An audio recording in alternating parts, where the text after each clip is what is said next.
The Plague of Stone, a horror mystery. The terror of transformation.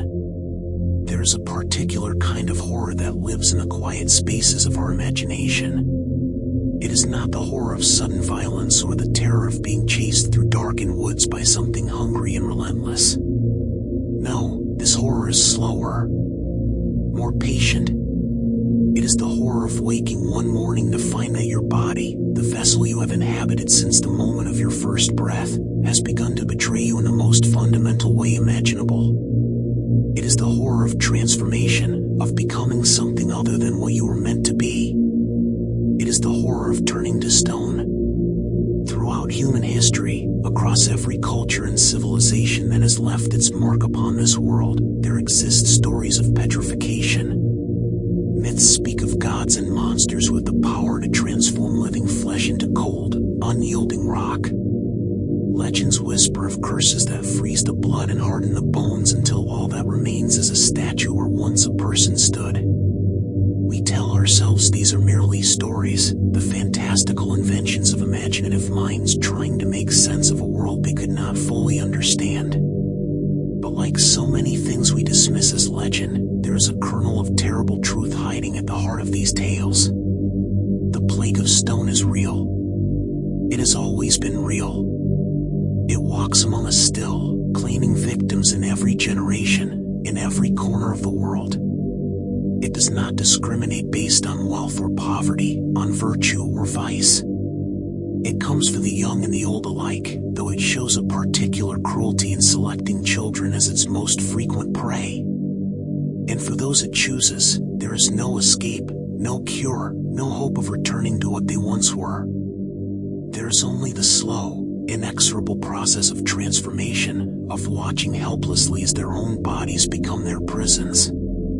Tonight, we will explore this horror in all its manifestations. We will journey through the medical literature and the historical record, through ancient mythology and modern science, to understand the many faces of this singular terror. We will meet the victims, those brave and unfortunate souls who have lived and died under the shadow of the stone plague. We will examine the diseases that cause living tissue to calcify and harden, conditions so rare and so devastating that even experienced physicians may go their entire careers without encountering a single case. We will trace the thread of petrification through human culture, from the snake-haired gorgons of Greek mythology to the salt pillar of Lot's wife in biblical tradition, from the medieval chronicles of monks who recorded impossible transformations to the sterile laboratories where modern researchers race to understand what causes the human body to turn against itself in such a fundamental way.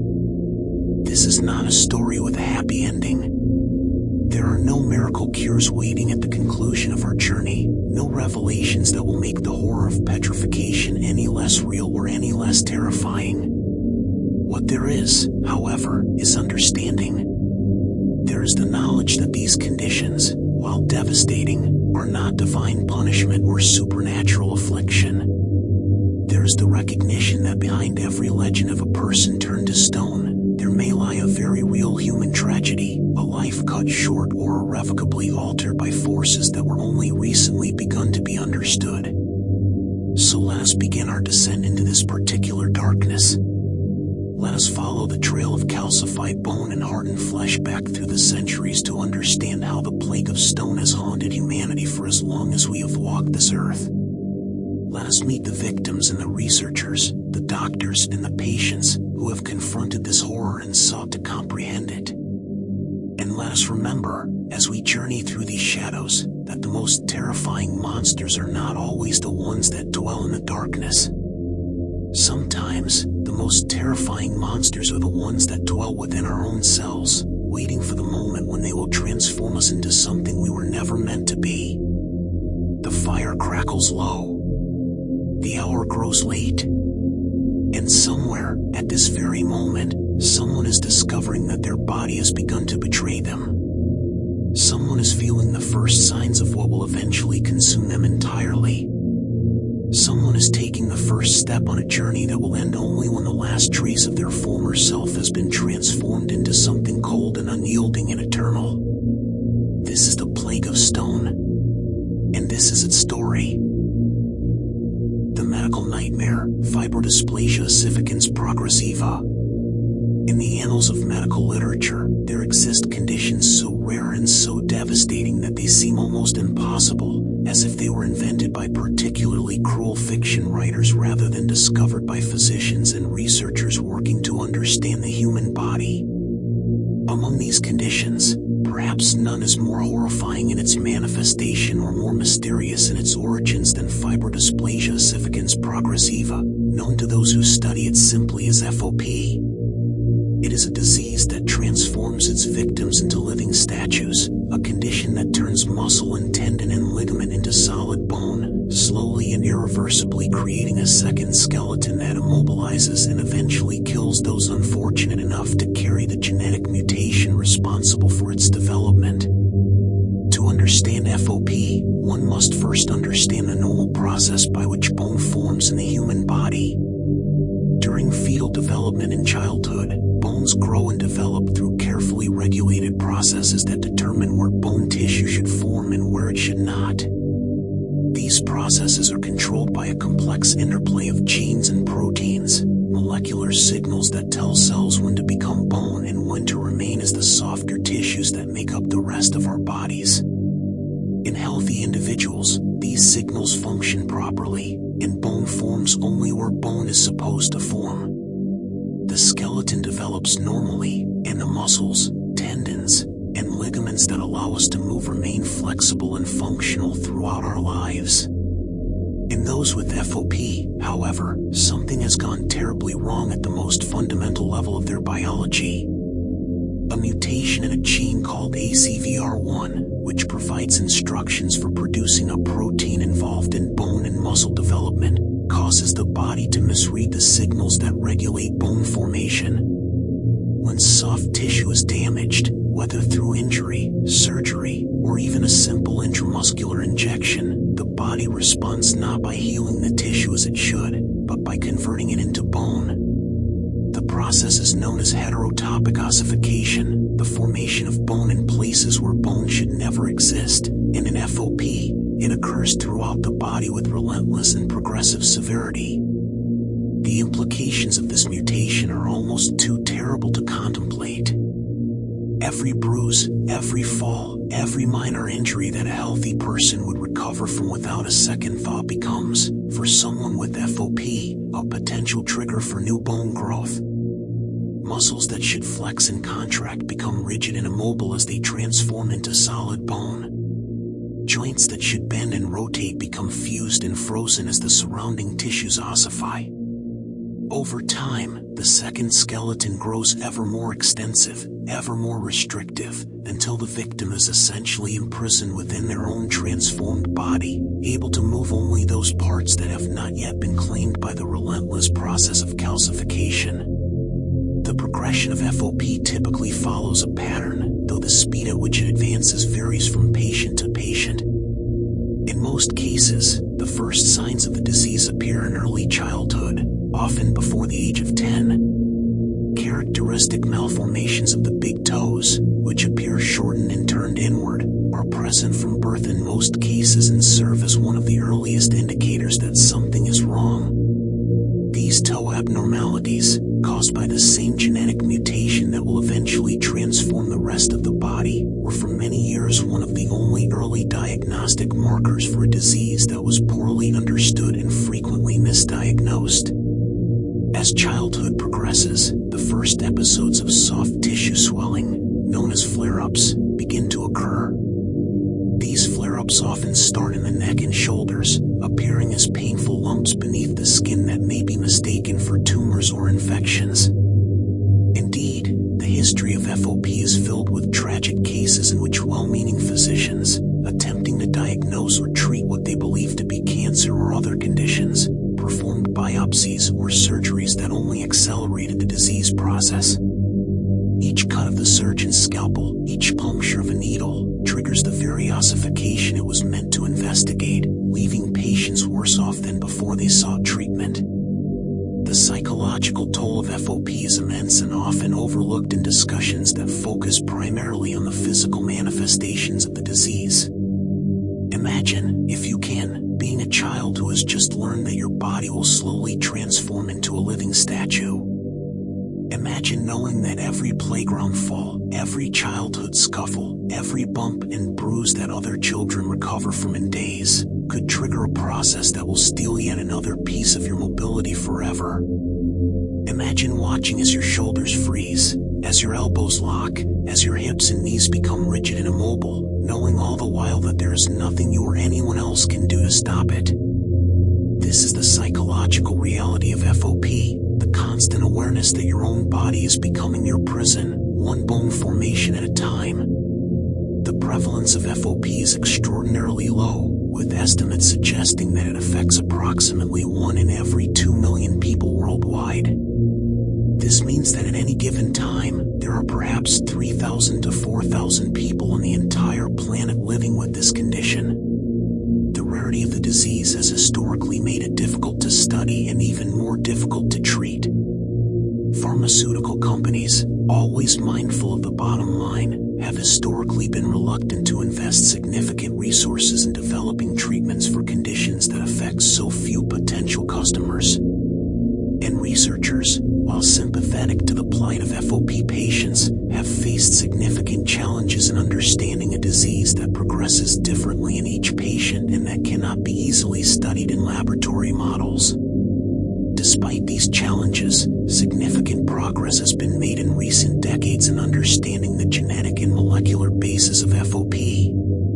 The identification of the ACVR1 gene mutation in 2006 represented a major breakthrough, providing researchers with a specific target for potential therapies and allowing for more accurate diagnosis of the condition. Since then, clinical trials have been conducted to test various approaches to slowing or halting the progression of the disease, though as of this recording, no cure or reliably effective treatment has been developed. The story of FOP is ultimately a story about the fragility of the human body and the devastating consequences that can result when the most fundamental processes of life go awry.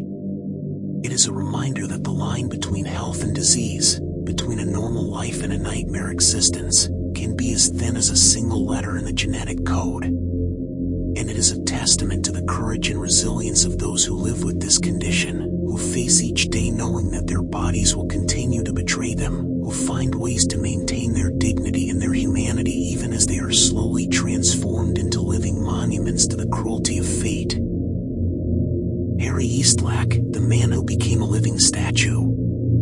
No discussion of Fibrodysplasia Ossificans Progressiva would be complete without examining the life and legacy of Harry Raymond Eastlack Jr., the man whose skeleton has become one of the most important specimens in the study of this devastating disease. Born in Philadelphia, Pennsylvania, on November 17, 1933, Harry would live only 39 years, but in that time, he would become the most famous victim of FOP in history, and his decision to donate his body to science would provide researchers with invaluable insights into the progression and nature of the disease that claimed his life. Harry's story began like that of many FOP patients, with early childhood abnormalities that hinted at the horror to come. At birth, doctors noted the characteristic malformation of his big toes, though at the time, the significance of this finding was not understood. It was not until Harry was 5 years old that the first major symptoms of his condition began to manifest. A bump on his head, likely the result of some minor childhood accident, failed to heal normally. Instead of going away as bruises and bumps typically do, it seemed to harden, to become something more than just injured tissue. His parents, concerned, took him to doctors who were baffled by what they found. What followed was a nightmare of medical misunderstanding that is, tragically, all too common in the history of FOP. Doctors, unable to identify the true nature of Harry's condition, attempted various interventions that only made things worse. By the time Harry reached adolescence, the progression of his disease had accelerated dramatically. His neck had begun to fuse, limiting his ability to turn his head. His shoulders were becoming rigid, his arms increasingly difficult to move. Each year brought new restrictions, new losses, as more and more of his soft tissue transformed into solid bone. Despite the limitations imposed by his condition, Harry fought to maintain as normal a life as possible. He attended school, though sitting in standard classroom desks became increasingly difficult and eventually impossible. He maintained friendships, though his ability to participate in the physical activities that defined so much of childhood was progressively curtailed. He developed interests and hobbies that he could pursue despite his growing immobility, finding ways to engage with the world even as that world became increasingly inaccessible to him. As Harry entered adulthood, the full horror of FOP became manifest. His spine fused into a single, immobile column. His ribs, connected by ossified tissue, could no longer expand normally, making breathing increasingly difficult. His jaw began to lock, limiting his ability to eat and speak. Movement became not just difficult but dangerous, as falls that a healthy person would shrug off could, for Harry, result in new episodes of ossification that would further restrict whatever mobility remained. Throughout his ordeal, Harry maintained a remarkable sense of humor and an equally remarkable commitment to helping others who shared his condition. He corresponded with other FOP patients, sharing his experiences and offering support to those who were just beginning the journey he had been on for decades.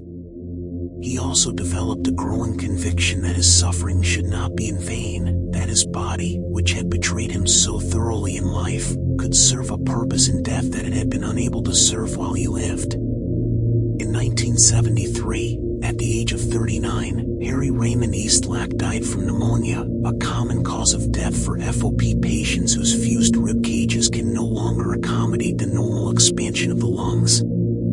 But true to the decision he had made years earlier, his body was not buried or cremated. Instead, it was donated to the Modern Museum of the College of Physicians of Philadelphia, where it was carefully prepared and mounted for display and study. The process of preparing Harry's skeleton for display was itself a revelation for the medical professionals involved. As the soft tissue was removed, the full extent of his ossification became visible for the first time. What emerged was not one skeleton but effectively two, the original skeleton with which Harry had been born, and the second skeleton that his disease had created, sheets and ribbons and bridges of bone connecting areas that should never have been connected, immobilizing joints that should have been mobile, creating a cage of calcium and phosphorus that had imprisoned Harry for the last decades of his life. Today, Harry Eastlack's skeleton remains on display at the Modern Museum, a haunting and essential artifact in the ongoing effort to understand and eventually treat FOP. Medical students and researchers from around the world come to study it, to trace the patterns of ossification, to understand how the disease progresses from its earliest stages to its final, devastating conclusion. For many who see it, the skeleton is a profound and disturbing experience, a tangible reminder of the horror that FOP represents and the courage of the man who endured it. But Harry's legacy extends beyond the specimen in the museum case. His decision to donate his body helped to raise awareness of FOP at a time when the disease was poorly understood and largely unknown even within the medical community. The studies conducted on his remains contributed to the research efforts that eventually identified the genetic mutation responsible for the disease. And his story continues to inspire patients and researchers alike, a reminder that even in the face of unimaginable suffering, it is possible to find meaning and purpose, to transform personal tragedy into a gift that may one day help others avoid the same fate. In a very real sense, Harry Eastlack achieved in death what he could not achieve in life. Imprisoned by his own body, unable to move freely or live independently, he nevertheless found a way to contribute to something larger than himself. His skeleton, that terrible monument to the disease that claimed his life, stands today as both a warning and a beacon, a reminder of what FOP can do and a symbol of the ongoing effort to ensure that someday, it will do so no more. Documented cases throughout history. The medical literature is filled with cases of individuals who suffered from what we now recognize as Fibrodysplasia Ossificans Progressiva, though for centuries, physicians had no name for the condition and no understanding of its cause. These historical accounts, preserved in medical journals and hospital records spanning several centuries, provide a haunting glimpse into how this disease was perceived and treated before the era of modern medicine, and they remind us that the suffering caused by FOP is not a recent phenomenon but one that has plagued humanity for as long as recorded medical history. One of the earliest detailed descriptions of what was almost certainly FOP comes from the work of Guy Patton, a French physician who practiced in Paris during the 17th century. In 1692, Patton described the case of a patient whose body had become increasingly immobile due to the formation of bone in places where bone should not have existed. The patient, whose name has been lost to history, exhibited many of the hallmarks of FOP, including progressive stiffening of the joints, the formation of hard lumps beneath the skin, and the characteristic toe malformations that are now recognized as one of the earliest signs of the disease. Patton, like so many physicians who would encounter FOP patients in the centuries to come, was baffled by what he observed. He could describe the symptoms, but he could not explain them, and he certainly could not offer any effective treatment. Throughout the 18th and 19th centuries, additional cases of FOP appeared in the medical literature, though the disease was known by various names and was often confused with other conditions causing bone abnormalities. Some physicians refer to it as myositis ossificans progressiva, emphasizing the progressive ossification of muscle tissue that is one of the disease's most striking features. Others used more colorful but less precise terminology, describing patients as suffering from a mysterious process of petrification that transformed living flesh into stone. One particularly well-documented case from this era is that of a young woman who was admitted to a hospital in London during the 1830s. According to the records that survive, she had first noticed problems in early childhood, when lumps began to appear on her neck and shoulders following minor injuries. Over the years, these lumps had hardened into bone, and by the time she was seen at the hospital, she had lost virtually all mobility in her upper body. Her neck was completely fused, preventing her from turning her head. Her shoulders were locked in place, making it impossible to raise her arms. Even her jaw had begun to ossify, limiting her ability to eat and speak. The physicians who examined her were struck by the severity of her condition and by their complete inability to help her. Various treatments were attempted, including bloodletting, the application of hot compresses, and the administration of various medicines that were thought to have bone-dissolving properties. None of these interventions had any effect on the underlying disease process, though some may have provided temporary relief from the pain and inflammation associated with new bone formation. The young woman eventually died, though the exact circumstances of her death were not recorded in the surviving documents. What makes these historical cases so poignant is the realization that, for centuries, those who suffered from FOP were completely alone in their experience. There was no community of fellow sufferers, no advocacy organizations, no research initiatives dedicated to understanding their condition. Each person who developed FOP was effectively on their own, struggling to cope with a disease that no one understood and that no one could treat. The isolation must have been almost as devastating as the physical symptoms, the sense of being afflicted by something so rare and so incomprehensible that even the most learned physicians could offer nothing but bewilderment. It was not until the 20th century that significant progress began to be made in understanding FOP. In 1918, an American physician named Julius Rosenstern published one of the first comprehensive studies of the disease, documenting multiple cases and attempting to identify patterns in how the condition progressed. Rosenstern recognized that FOP typically began in childhood, that it progressed from the upper body downward and from the core outward, and that it was invariably fatal, though the age of death varied considerably from patient to patient. Subsequent researchers built on Rosenstern's work, gradually developing a clearer picture of FOP's clinical presentation and natural history. The establishment of patient registries in the latter half of the 20th century allowed researchers to track cases more systematically, to identify common features and variations, and to begin the process of understanding the genetic basis of the disease.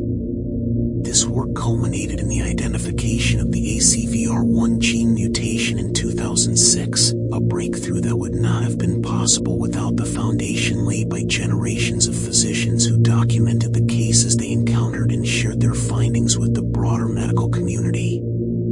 Today, the historical cases of FOP serve multiple purposes.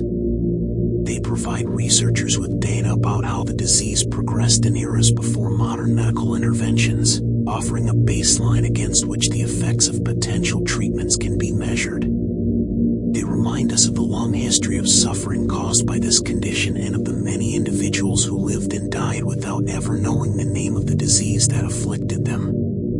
And they stand as a testament to the importance of careful medical documentation, of recording observations even when their significance is not immediately apparent, because the case notes of one generation may contain the clues that enable the breakthroughs of the next. Ancient healer's chamber lit by dim firelight, a patient's skin slowly thickening into rigid, stone-like plates, healers in woven robes studying the transformation with dread, shadows pulling across carved stone walls.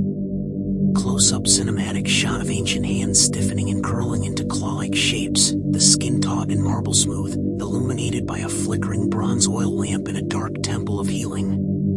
An ancient scholar drawing collagen patterns onto a clay tablet by torchlight, referencing patients whose skin has hardened into pale, immobile masks, the room filled with incense smoke and unease. An ancient village woman standing before a polished obsidian mirror, her face tightening into a mask-like expression, ancient jewelry hanging from her neck as torchlight distorts her reflection. Dark atmospheric ancient scene of a patient's fingers locked in rigid curves, healers attempting ritual massages with herbal oils, their robes brushing against mosaic floors lit by scattered candles. Cinematic depiction of an ancient physician examining patches of discolored, hardened skin across a patient's arms, stone pillars rising behind them, the air heavy with dread and incense. An ancient ritual hall where elders consult scrolls describing the hardening curse, a patient's face expressionless and rigid, their mouth tightened into a small, immovable shape, torches casting skeletal shadows. A dimly lit ancient temple courtyard where a Scleroderma sufferer struggles to grasp a clay cup, their fingers locked in place, moonlight reflecting sharply off their hardened skin. Cinematic close-up of an ancient healer applying salves to rigid hands, layered linen garments draped over them, the patient's expression frozen by tightening skin as darkness presses inward. A lone figure wandering an ancient stone corridor, their skin progressively stiffening like aged clay, carvings of human figures with hardened faces lining the walls as if echoing their fate.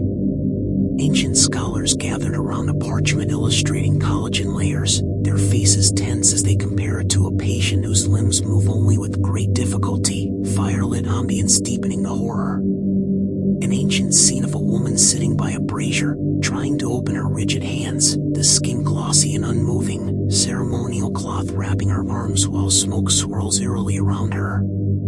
Cinematic portrayal of an ancient healer testing facial mobility, the patient's tightened skin resisting movement, their eyes wide with fierce shadows crawl across the stone room. Ancient medical archive filled with scrolls and clay tablets, each documenting cases of the hardening disease, an assistant wearing traditional robes reading by firelight while a patient stiffens nearby.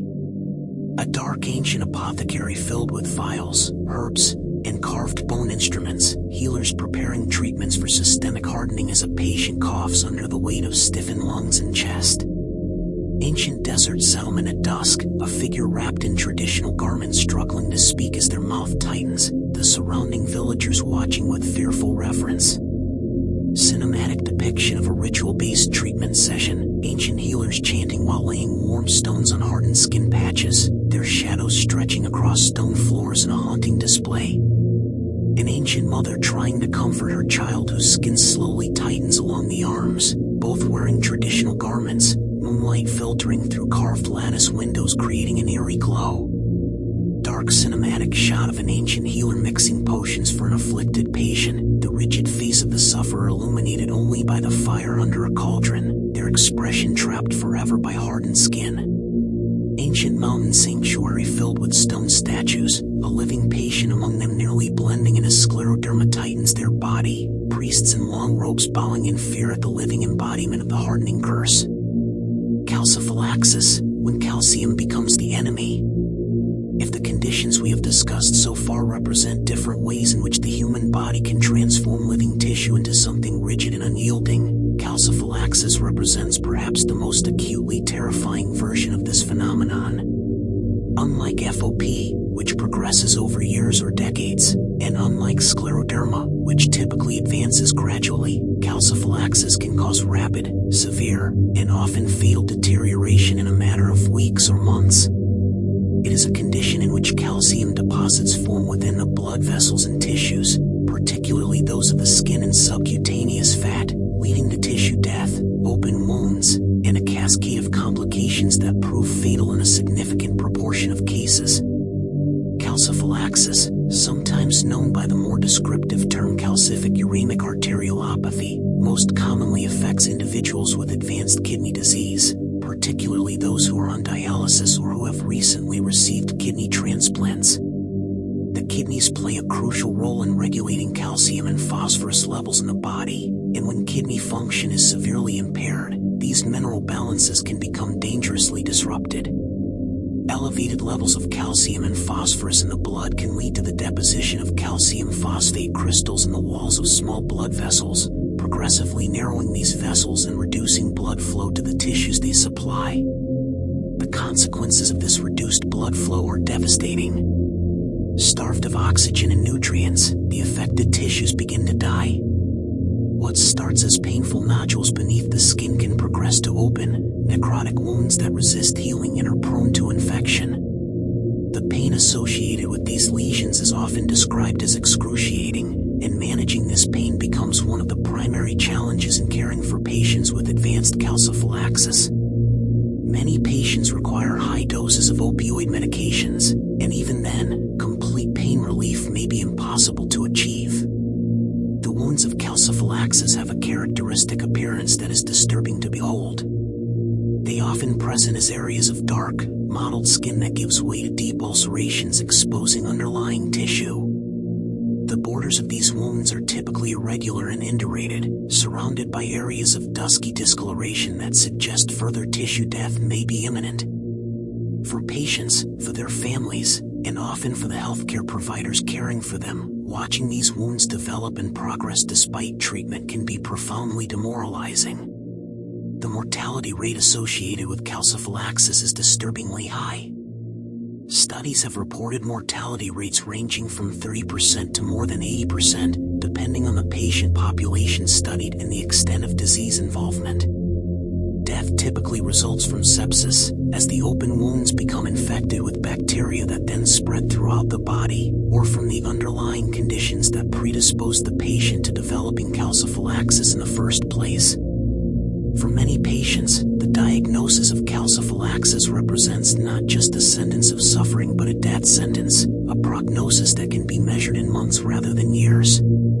Treatment of calciphylaxis is challenging and often frustrating. Wound care is essential but difficult, as the wounds resist standard approaches to healing and may continue to enlarge despite aggressive intervention. Correction of calcium and phosphorus imbalances through dietary modification, medication adjustment, and dialysis optimization may help to prevent new lesions from forming but often cannot reverse existing damage. Sodium thiosulfate, an intravenous medication that helps dissolve calcium deposits, has shown promise in some cases and is now commonly used as part of calciphylaxis treatment protocols. And in some cases, surgical debridement of necrotic tissue or even amputation of affected limbs may be necessary to control infection and give the patient a chance of survival. What makes calciphylaxis particularly terrifying is its speed of onset and progression. A patient who seemed relatively stable in their management of chronic kidney disease can develop calciphylaxis seemingly out of nowhere, with the first painful nodules appearing without warning and progressing rapidly to open wounds. transition from apparent health to severe illness can occur over a matter of weeks, leaving patients and their families struggling to comprehend how things could deteriorate so quickly. The risk factors for calciphylaxis extend beyond kidney disease, though that remains the most common predisposing condition. Obesity appears to increase risk, possibly because of the greater amount of subcutaneous fat available for calcification. Warfarin therapy, commonly used for blood thinning in patients with certain heart conditions, has also been associated with increased calciphylaxis risk, perhaps because warfarin inhibits proteins that normally help prevent calcium deposition in soft tissues. And nutritional factors, including vitamin D levels and the use of calcium-containing phosphate binders, may play a role in determining who develops calciphylaxis and who does not. For those who survive calciphylaxis, the road to recovery is long and difficult. Wounds may take months to heal, if they heal at all. The psychological trauma of having experienced such a severe and disfiguring illness can linger for years. And the underlying kidney disease that predisposed the patient to calciphylaxis in the first place continues, a constant reminder that the threat of recurrence can never be entirely eliminated. It is a condition that strips away not just health but dignity, that transforms the body into a landscape of suffering and forces patients to endure what seems almost beyond human endurance. The ancient mythology of petrification. Long before modern medicine began to document and categorize the conditions that cause living tissue to harden and transform, human cultures around the world developed mythologies of petrification, stories in which gods, monsters, or supernatural forces possessed the power to turn living beings into stone. These myths, found in cultures as diverse as ancient Greece, biblical Israel, indigenous Australia, and pre-Columbian Mesoamerica, represent humanity's attempt to understand and explain phenomena that seem to defy natural explanation. And while we now understand these myths as products of imagination rather than descriptions of actual events, examining them can provide insight into how our ancestors conceptualized the horror of bodily transformation and can reveal unexpected connections between ancient legend and medical reality. Perhaps the most famous petrification myth in Western culture is the story of Medusa, the snake-haired gorgon of Greek mythology whose gaze could turn any living creature to stone. According to the most common version of the myth, Medusa was originally a beautiful maiden who was transformed into a monster by the goddess Athena, either as punishment for a transgression or as the result of a curse. Her hair became a writhing mass of venomous serpents, her face became so hideous that merely looking upon it was fatal, and her eyes gained the power to transform flesh into stone with a single glance. The hero Perseus eventually slew Medusa by approaching her while looking only at her reflection in his polished shield, thereby avoiding the direct gaze that would have petrified him. He then used her severed head as a weapon, turning his enemies to stone by exposing them to her still potent gaze. The myth of Medusa has inspired countless works of art and literature over the millennia, from ancient Greek pottery to Renaissance sculpture to modern horror films, a testament to the enduring power of the petrification concept in human imagination. But Medusa was not the only gorgon in Greek mythology, and the Greeks told many other tales of petrification besides. Medusa's sisters, Stheno and Euryale, were said to share her monstrous appearance and her petrifying power, though unlike Medusa, they were immortal and could not be killed. Other Greek myths describe individuals being turned to stone as punishment for various offenses, their transformed bodies serving as monuments to divine wrath and warnings to others who might consider similar transgressions. The Bible, too, contains its own famous tale of petrification, though in this case the transformation involves salt rather than stone. In the book of Genesis, the cities of Sodom and Gomorrah are destroyed by divine fire for their wickedness. Lot, a righteous man living in Sodom, is warned to flee with his family before the destruction begins, but is told not to look back at the burning cities. Lot's wife, however, disobeys this command and turns to gaze upon the destruction.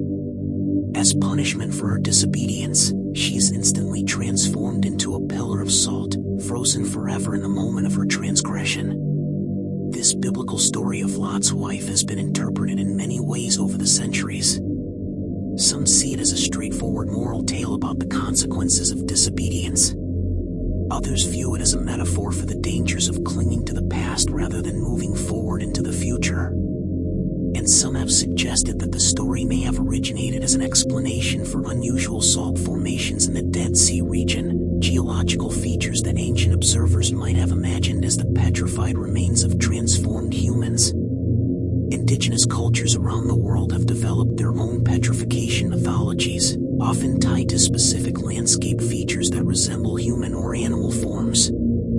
In Australia, Aboriginal Dreamtime stories explain certain rock formations as the transformed bodies of ancestral beings who were petrified for various reasons, their spirits continuing to inhabit the landscape in mineral form. Similar stories can be found in the folklore of Native American tribes, Pacific Island cultures, and African communities, suggesting that the concept of living beings transformed into stone resonates with something deep in the human psyche. What is particularly interesting about these myths is the variety of ways in which petrification is portrayed.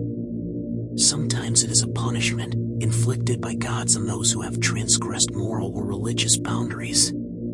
Sometimes it is a weapon, wielded by monsters or wielded against them. Sometimes it is an accident, the unintended consequence of looking upon something forbidden or entering a sacred space. And sometimes it is presented almost as a natural phenomenon, a transformation that occurs when beings reach the end of their natural spans or when they are called to take on new roles in the spiritual order of the world.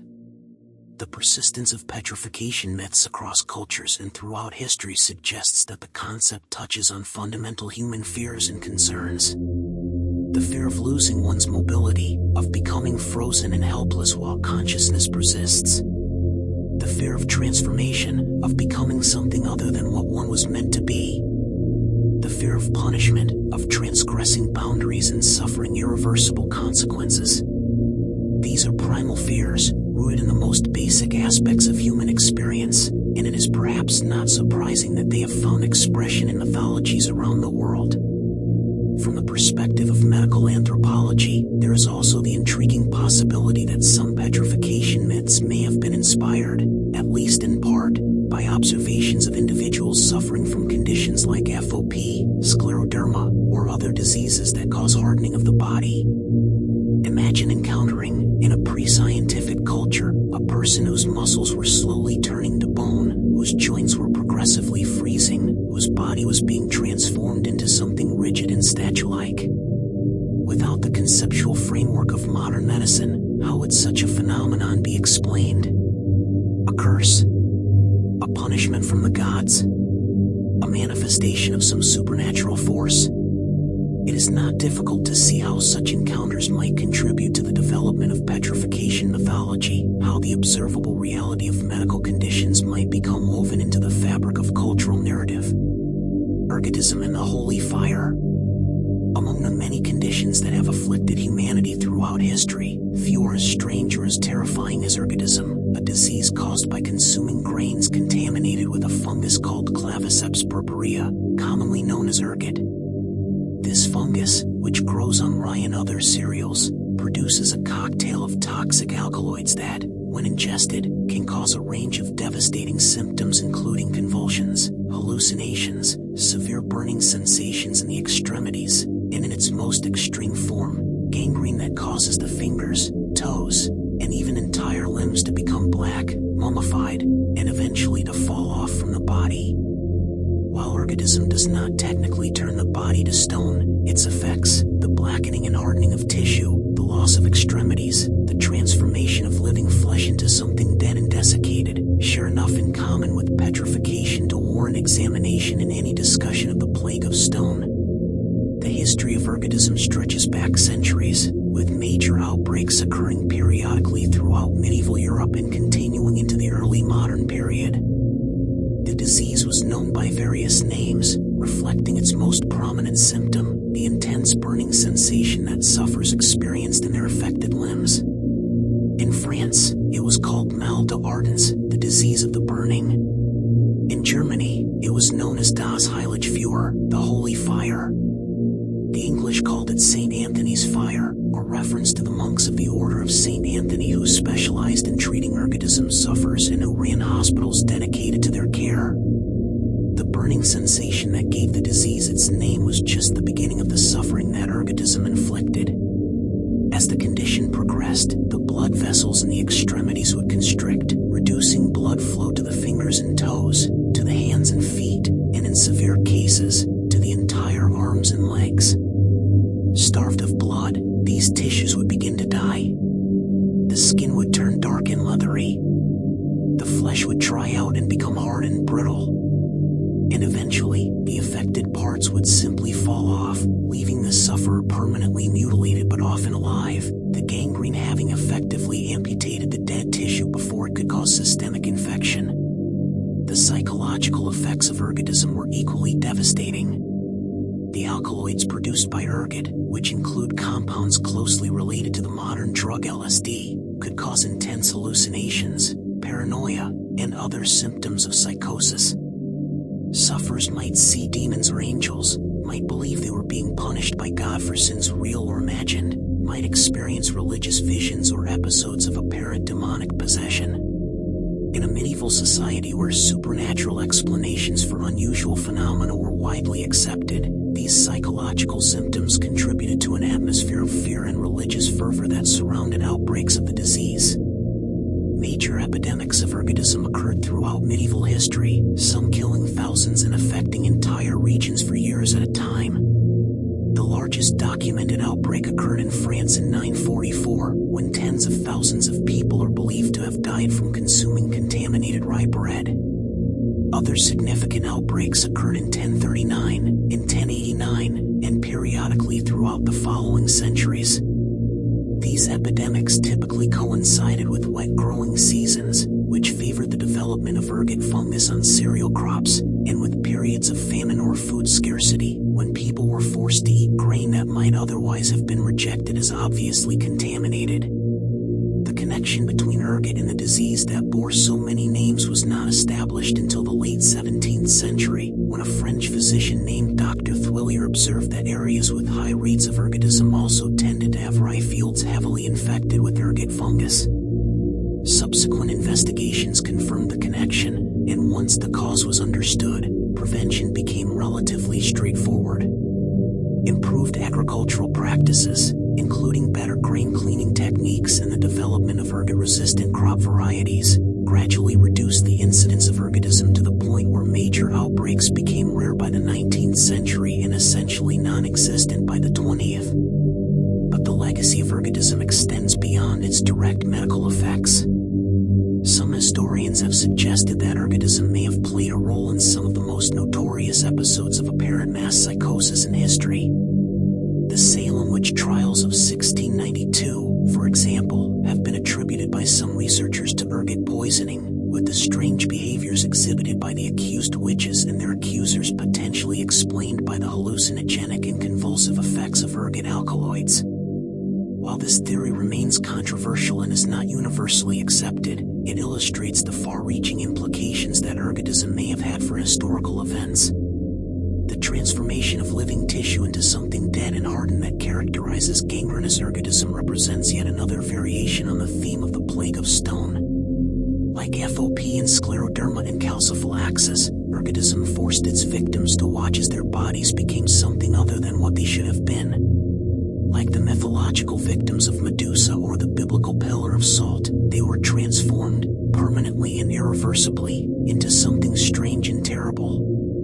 And like all who have suffered from these conditions, they experienced a horror that is difficult for those who have not experienced it to fully comprehend, the horror of looking down at your own body and seeing something that is no longer entirely you. Catatonia, the stone mind. The conditions we have discussed so far share a common thread. They involve the physical transformation of the body, the conversion of soft, living tissue into something rigid and unyielding.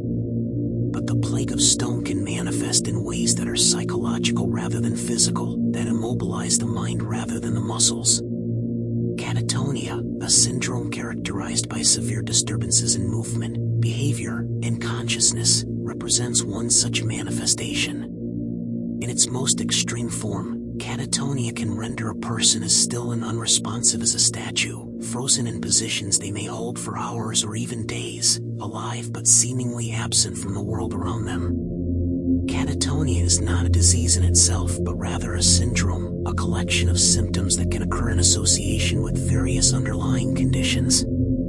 It is most commonly seen in patients with psychiatric disorders such as schizophrenia, bipolar disorder, and major depression, but it can also occur as a result of medical conditions including brain injuries, infections, metabolic disorders, and reactions to certain medications. This diversity of causes means that catatonia can affect individuals of any age, any background, any state of prior health, appearing sometimes without warning and transforming active, engaged individuals into motionless, unreachable statues of their former selves. The symptoms of catatonia are striking and unmistakable to those who witness them. Patients may exhibit catalepsy, maintaining rigid postures for extended periods even when those postures are uncomfortable or physically demanding. They may demonstrate waxy flexibility, allowing their limbs to be positioned by others and then maintaining those positions as if their muscles had been replaced by pliable wax. They may become completely mute, unable or unwilling to speak despite apparent consciousness. And they may experience stupor, a state of profound unresponsiveness in which they seem to be aware of their surroundings but completely unable or unwilling to interact with them. For families and caregivers, witnessing catatonia is a profoundly disturbing experience. The person they know and love is there, breathing, eyes perhaps open, but utterly unreachable. Attempts at communication go unanswered. Physical stimulation produces no response. It is as if the individual has been transformed into a living statue, present in body but absent in spirit, occupying space without truly inhabiting it. The sense of helplessness that accompanies witnessing catatonia can be overwhelming, the desperate wish to reach the person behind the frozen exterior frustrated at every turn. The experience of catatonia from the patient's perspective is even more terrifying, though descriptions are difficult to obtain since patients are by definition unable to communicate during catatonic episodes. Those who have recovered from catatonia and are able to describe their experiences often report having been fully or partially aware of their surroundings while unable to respond. They describe a nightmare state of consciousness, trapped within their own bodies, watching the world go by without being able to participate in it. Some describe feelings of intense fear or paranoia, believing that any movement would result in catastrophic consequences. Others describe a sense of profound disconnection, as if the link between their will and their muscles had been severed. The treatment of catatonia depends on its underlying cause, but in many cases, significant improvement can be achieved relatively quickly with appropriate intervention. Benzodiazepines, a class of medications that includes lorazepam, are often dramatically effective in breaking the spell of catatonia, sometimes producing visible improvement within minutes of administration. Electroconvulsive therapy, despite its controversial reputation, has also been shown to be highly effective in treating catatonia that does not respond to medication. And addressing the underlying psychiatric or medical condition that precipitated the catatonic episode can help prevent recurrence and promote long-term recovery. The existence of catatonia reminds us that the plague of stone need not always involve physical transformation to exert its terrible effects. The mind, no less than the body, can become frozen and immobile, can become a prison that traps its inhabitant in a state of living paralysis. And while catatonia is generally more treatable than conditions like FOP, which offer no hope of reversal, it nonetheless represents a form of horror that is no less real for being psychological rather than physical, the horror of being present but unable to participate, of watching life unfold while remaining forever on its margins. The history of catatonia is intertwined with the history of psychiatry itself. Early observers of catatonic patients often attributed their condition to moral failings or spiritual possession, subjecting them to treatments that we would now recognize as barbaric. It was not until the late 19th century that catatonia began to be understood as a medical condition requiring medical treatment, and not until the mid-20th century that effective treatments became widely available. Before then, individuals who developed catatonia might remain frozen for weeks, months, or even years, their lives suspended in a state of living death that must have seemed like a curse from some malevolent deity. Today, with proper treatment, most cases of catatonia can be resolved relatively quickly, and long-term prognosis is generally good if the underlying condition is addressed. But the syndrome remains a reminder of the fragility of the connection between mind and body, of the ease with which that connection can be disrupted, and of the devastating consequences when the will to move is divorced from the ability to do so. It is, in its way, as terrifying as any of the physical conditions we have discussed, a plague of stone that affects the mind rather than the muscles, but that leaves its victims no less imprisoned for the difference. The Pompeii effect, bodies frozen in time. When Mount Vesuvius erupted in 79 AD, burying the Roman cities of Pompeii and Herculaneum under layers of volcanic ash and pumice, it created one of the most haunting archaeological sites in the world. The victims of the eruption were not turned to stone in the biological sense that we have been discussing, but the conditions of their deaths and burial produced something remarkably similar: human forms preserved in the moments of their final agony, frozen in positions that speak across the millennia of the terror they experienced in their final moments. The plaster casts made from the voids left by their bodies constitute, in a very real sense, statues of the dead, three-dimensional records of human beings at the moment of their transformation from living to non-living. The process by which the Pompeii victims were preserved was not supernatural, but was nonetheless remarkable. When the pyroclastic flow from Vesuvius engulfed the city, it buried its inhabitants almost instantly under layers of hot ash. This ash quickly hardened around the bodies, creating molds that perfectly preserved the shapes of the victims even as the organic material of their bodies decomposed over the following centuries. What remained were cavities in the hardened ash, voids in the shape of human beings, empty spaces where people had once been. In the mid-19th century, the archaeologist Giuseppe Fiorelli developed a technique for filling these cavities with plaster, thereby creating casts that revealed the final moments of the victims with startling clarity. The resulting figures are among the most affecting artifacts in all of archaeology. Men, women, and children frozen in postures of fear and desperation. Families huddled together, parents apparently trying to shield their children from the advancing destruction. Individuals curled in fetal positions, their hands raised as if to ward off the inevitable. The humanity of these figures, their evident terror and suffering, brings the disaster of 79 AD to life in a way that no written account could achieve. The Pompeii casts serve as a kind of transition point between the mythological petrifications we discussed earlier and the medical conditions that form the core of our investigation. They are not victims of supernatural transformation, nor are they sufferers of rare diseases. They are ordinary people, preserved by extraordinary circumstances, their final moments recorded in a medium that outlasted their flesh and will outlast our own civilization.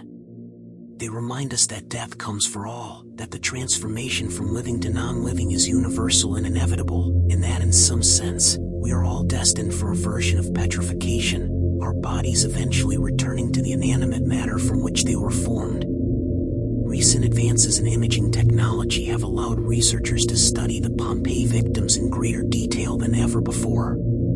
CT scans of the plaster casts have revealed bones, teeth, and other structures preserved within, providing information about the age, health, and possibly the identities of the victims. DNA analysis has allowed some victims to be identified as family members, adding personal dimensions to what had previously been anonymous figures.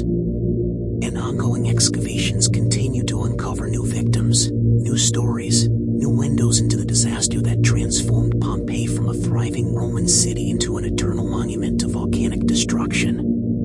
The Pompeii casts also raise philosophical questions about the nature of preservation and the meaning of death. In some sense, the victims of Vesuvius achieved a kind of immortality, their forms preserved while the forms of those who died natural deaths in that era have long since returned to dust. But it is an immortality of absence rather than presence, of empty spaces rather than continued existence. The casts are not the people themselves but records of the people, traces left behind by bodies that no longer exist. They are, in effect, photographs in 3 dimensions, capturing moments that would otherwise be lost forever. The parallel to the plague of stone that we have been exploring throughout this discussion is clear. The victims of FOP, Scleroderma, Calciphylaxis, and other conditions that harden the body experience a process that is in some ways the inverse of what happened at Pompeii. Rather than their forms being preserved after death, their forms are transformed while they still live. Rather than becoming empty molds, they become increasingly solid, their soft tissues replaced by materials that more closely resemble the plaster used to fill the Pompeii cavities than the living flesh from which those cavities were created. Both represent transformations from living to something else, from dynamic and changing to static and fixed. Both represent, in their different ways, a kind of petrification. The enduring fascination with the Pompeii casts, the crowds that visit them each year, the continuing academic study devoted to understanding them, all speak to something fundamental in human nature. We are drawn to these frozen figures, these stone-like remnants of human lives, because they represent something we cannot fully comprehend but cannot look away from either. They are reminders of our mortality, certainly, but they are more than that. They are reminders of the boundary between the animate and the inanimate, the living and the dead, the flesh that moves and the stone that endures. They are, in short, reminders that the plague of stone, in its many manifestations, is not an aberration but an aspect of the human condition, a fact of our existence that we must come to terms with whether we wish to or not. Modern research in the search for answers. Despite the centuries during which conditions like Fibrodysplasia, Ossificans, Progressiva, and other stone-like diseases have afflicted humanity, it is only in recent decades that significant progress has been made in understanding their underlying causes and developing potential treatments. The story of this research is one of persistence and ingenuity, of scientists and physicians working against formidable odds to unlock the secrets of diseases that affect vanishingly small numbers of patients, of breakthroughs achieved through years of painstaking laboratory work, and of the tantalizing possibility that conditions once considered untreatable may someday become manageable or even curable. The identification of the ACVR1 gene mutation responsible for FOP in 2006 represented a watershed moment in the study of the disease. For the first time, researchers knew exactly what genetic abnormality was causing the transformation of soft tissue into bone. This knowledge opened up new avenues for research, allowing scientists to develop animal models of FOP that could be used to test potential treatments, to understand the molecular pathways by which the mutation led to ectopic bone formation, and to begin the search for drugs that might interrupt these pathways and prevent or slow the progression of the disease. Since that breakthrough, clinical trials have been conducted to evaluate various potential treatments for FOP. Some have focused on blocking the activity of the mutated ACVR1 protein, aiming to prevent it from sending the signals that trigger bone formation in inappropriate locations. Others have explored the use of medications that affect the inflammatory response that often precedes new bone growth, hoping to prevent flare-ups that lead to additional ossification. Still others have investigated approaches aimed at modifying the behavior of the cells that actually produce bone, trying to prevent them from responding to the aberrant signals generated by the mutated gene. As of this recording, no treatment for FOP has received regulatory approval, but several promising candidates are in various stages of clinical development. Palovarotene, a drug that affects retinoic acid signaling and has been shown to reduce ectopic bone formation in animal models, has undergone extensive clinical testing in FOP patients. While initial trials showed promise, subsequent studies have raised questions about the drug's safety profile, particularly in children, the population most likely to benefit from effective treatment. The development of palovarotene illustrates both the potential and the challenges of developing treatments for rare diseases. The small patient population makes clinical trials difficult to conduct. The rarity of the disease means that pharmaceutical companies must weigh the potential market against the costs of development. And the severity of the condition means that patients and families are eager for any treatment that might help, even before efficacy and safety are fully established. Research into other conditions that cause hardening of the body has similarly advanced in recent years. The understanding of scleroderma has been transformed by insights into the autoimmune processes that drive the disease, with new treatment approaches targeting specific components of the immune system that appear to be dysregulated in affected patients. Calciphylaxis, while still devastating, is now better understood in terms of its risk factors and potential triggers, allowing for more targeted prevention efforts and more effective treatment once the condition develops. And conditions like catatonia, once mysterious and seemingly untreatable, are now recognized as eminently manageable with appropriate pharmacological intervention. The broader context of rare disease research also provides reasons for cautious optimism.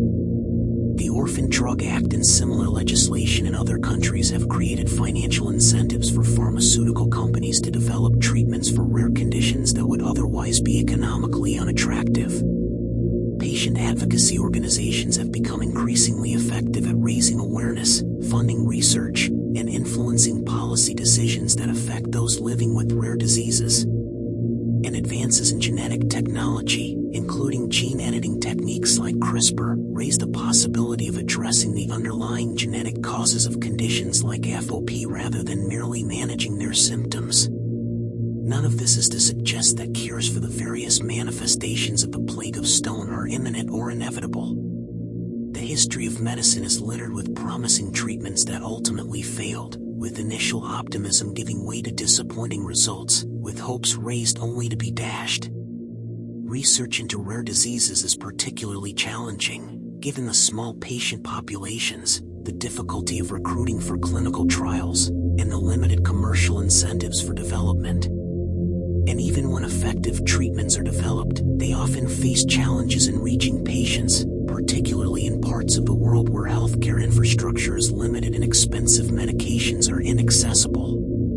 But the trajectory of research is unmistakably positive. Where once there was only description and documentation of these conditions, now there is understanding of their molecular bases. Where once there was only supportive care, now there are clinical trials of targeted therapies. Where once patients and families faced these conditions in isolation, now there are communities of support and networks of researchers dedicated to finding answers. The Plague of Stone has not been defeated, but the battle against it is now being fought with weapons that would have been unimaginable to the physicians who first documented these conditions centuries ago.